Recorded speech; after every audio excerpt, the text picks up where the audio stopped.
世间真正高级的恶人是，他们可能不随便开枪，却创造了地狱的喧闹。唐夫人就是这类人，她所布的局可谓是滴水不漏，把所有的猎物都设计入弥陀计划的圈套内，而让自己的女儿当她的防火墙、白手套，必要时甚至能抛弃的妻子。唐宁是一个无法掌控自我命运的人，她既渴望母爱，希望得到母亲的关心，但对母亲的所作所为也非常反感，靠着酗酒嗑药来摧残自己。虽有抱怨，但她每次都会向母亲低头。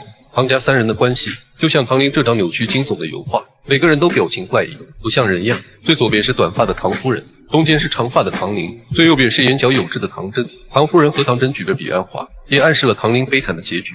骨肉相残结大运，因果轮回带循环。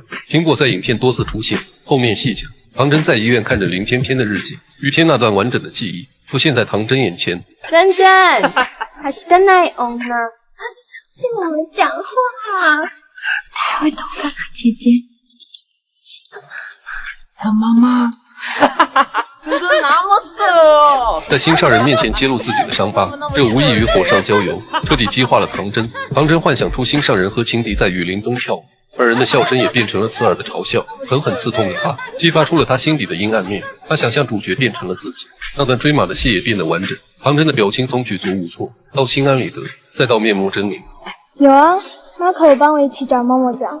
他幻想着和心上人亲密跳舞的人是自己。唐真脚边滚过来一颗苹果，就在他起身捡起苹果时，林翩翩呼吸急促，眼看就上不来气，神色慌张的去喊大夫，正好撞上唐夫人。唐夫人用眼神告诉他心狠一点。几分钟后，林翩翩窒息而亡。唐真眼睁睁看着他死掉，这回知道为啥唐夫人最开始没杀林翩翩了吧？他把林翩翩当成对唐真的考验，逼他蜕变。即使唐真救了他，唐夫人也不会让林翩翩活下来。唐真看了一眼仪器，确定他死透了，才大喊救命。他内心的黑暗战胜了良知，出门撞上唐夫人，眼神仿佛在说：这下你满意了吧？我变得和你一样歹毒。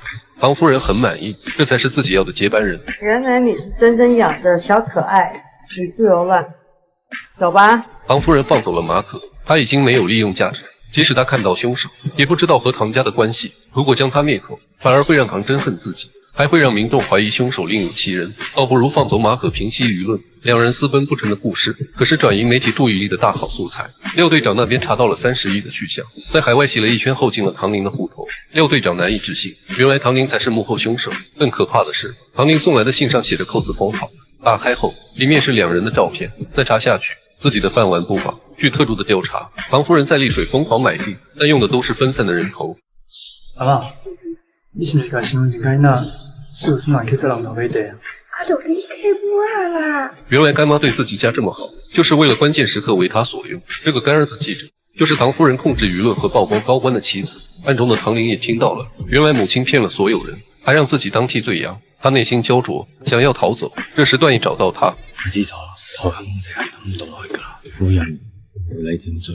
为了报复唐夫人，特助让记者送去礼物，鱼头里塞满子弹，赤裸裸的威胁。唐夫人毫不畏惧，直接把鱼头炖着吃了。